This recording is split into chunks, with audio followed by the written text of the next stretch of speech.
course, we had a Rottweiler lab. He was fat like a lab, but he had the look of a Rottweiler. And as soon as this man came into our house, our dog went down the stairs and the guy shut the door.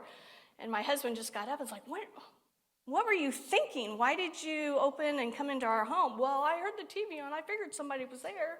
Well, we didn't give him an open door to say, hey, come on in. He didn't hear us say that, but he felt like who knows what he was there for. Could have been to steal, but he saw our Rottweiler dog, and so I know he wouldn't have been back.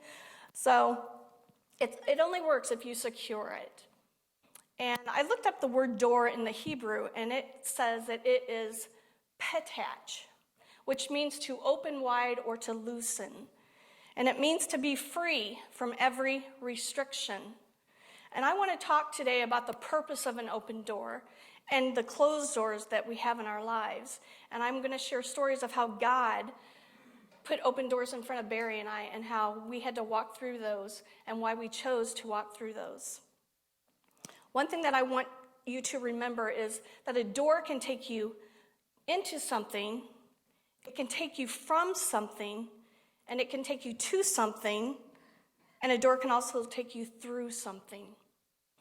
Most of you know that our circumstances when we moved, we left here about 6 years ago, and we went to Florida. We knew that there was an open door for us because there was a closed door here. That's when my husband had lost his job. He lost his employment. And so we were praying and asking God to lead us and to guide us and to prepare that open door for us to have employment. And we said, God, we're willing to go wherever you call us to go. And that just happened to be Florida. And I tell you what, we were leaving something, but he was taking us into something new. And we did not know anyone in Florida. And I know some of you have heard our stories, but for those that you haven't, I'm just going to share from my heart. You know, at the time, we didn't understand what God was taking us into. And it was scary because it was the unknown. We weren't sure what God was taking us into, but we knew we had to be obedient. And when you have obedience, it leads to faith. And where there's faith, you start beginning to trust God. And when you begin to trust God, you start walking into his peace. Did things go smoothly for us? Absolutely not. It didn't go smoothly. We had obstacles. It wasn't easy.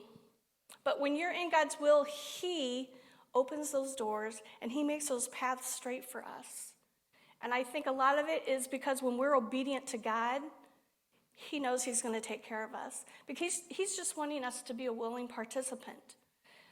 And so we have to trust him. When he calls you into something, we have to know that God, no matter what it is, I trust you. The songs that we sing about God making a way and the goodness of God, you know, he is with us always. Because when he prepares that open door, we don't have to have fear. We don't have to have anxiety. We can just know that he's gone before us. And so when we walk through that door, I don't have to fear. I don't have to trust because I know that he's there on the other side.